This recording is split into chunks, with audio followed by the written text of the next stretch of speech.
There's something I still don't understand. Everyone says men cheat because that's just how men are. But that sounds like the kind of excuse people use when they don't want to look deeper. Alright, then let me flip the question. Tell me why women cheat. I'm curious how you see it. You mean why women have side men? Yeah? Some women don't cheat for romance. They cheat for control, for power, for the feeling of choosing for once in their life instead of being chosen by someone else. Control, that sounds darker than I expected. It's not darkness, it's protection, especially for women who grew up feeling like everyone else had control over them, like their parents or partners. So when they find someone who gives them attention, they confuse it with power. So they cheat to feel strong, to feel safe. Strength is just a side effect. And this is true for all women? No. Some avoidant women cheat because they never learned how to stay when something feels too real. Attachment scares them. Intimacy makes them feel trapped. So they run or they sabotage it. Cheating is just another way of running. That almost sounds like fear, not desire. Exactly. Fear drives more betrayals than lust ever will. And there's another layer. If she grew up without a father, or with a father who was physically present but emotionally absent, she carries a wound she doesn't even recognize. She isn't cheating on the men she's with. She's cheating on the men who wasn't there for her. It's punishment. It's unconscious, but it's real.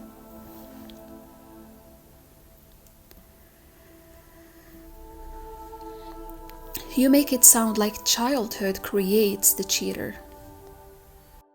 It creates the vulnerability, the emptiness, the hunger. Cheating is just a symptom. The root is always older. But people always say women cheat because they're unhappy. Well, that's too simple.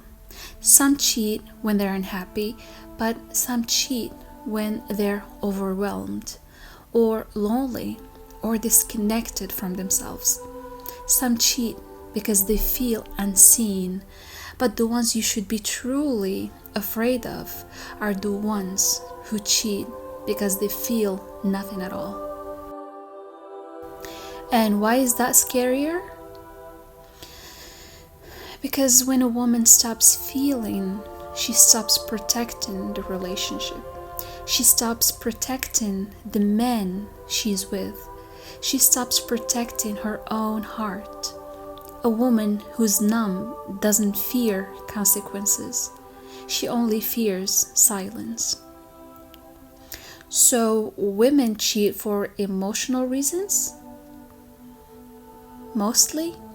But emotions aren't always soft. Sometimes they're rage, sometimes they're revenge or emptiness. People forget that emptiness is an emotion too.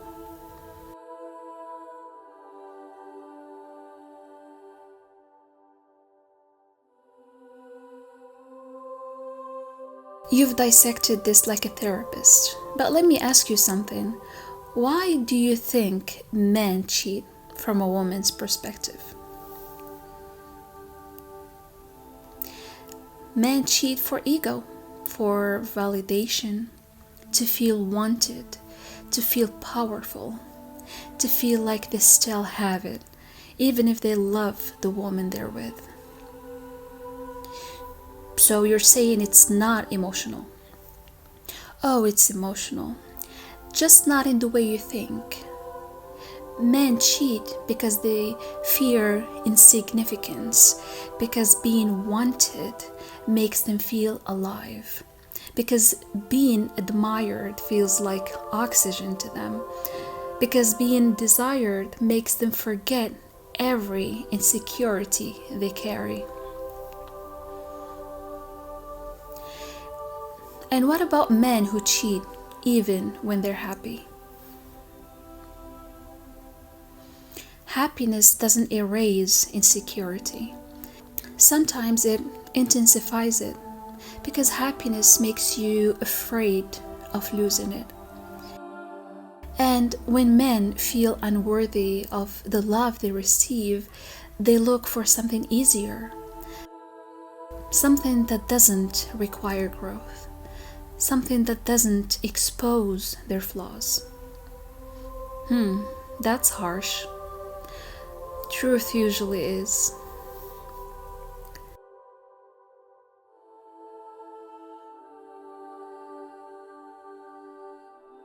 So you're telling me women cheat because they're wounded and men cheat because they're insecure?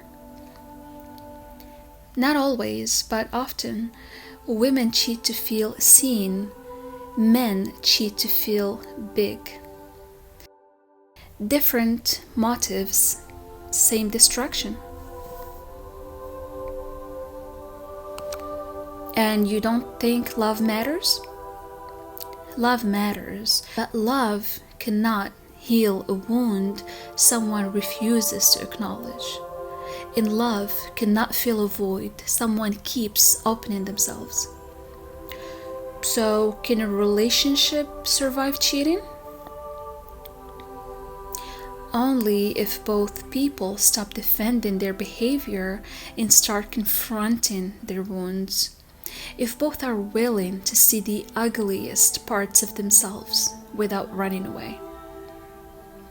And if they don't, then cheating becomes a cycle, a pattern. They will repeat the same mistake in the next relationship and the next and the next, until someone finally breaks the pattern by facing the truth they've been avoiding.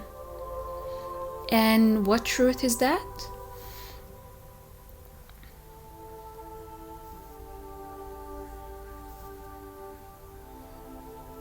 That cheating isn't about the other person. It's about the part of you that refuses to feel, that refuses to heal, and refuses to be honest about why you're hurting in the first place.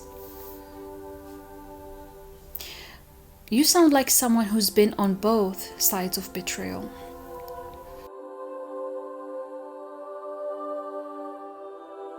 Maybe I have. Maybe everyone has, in one form or another. We all betray ourselves long before we betray someone else.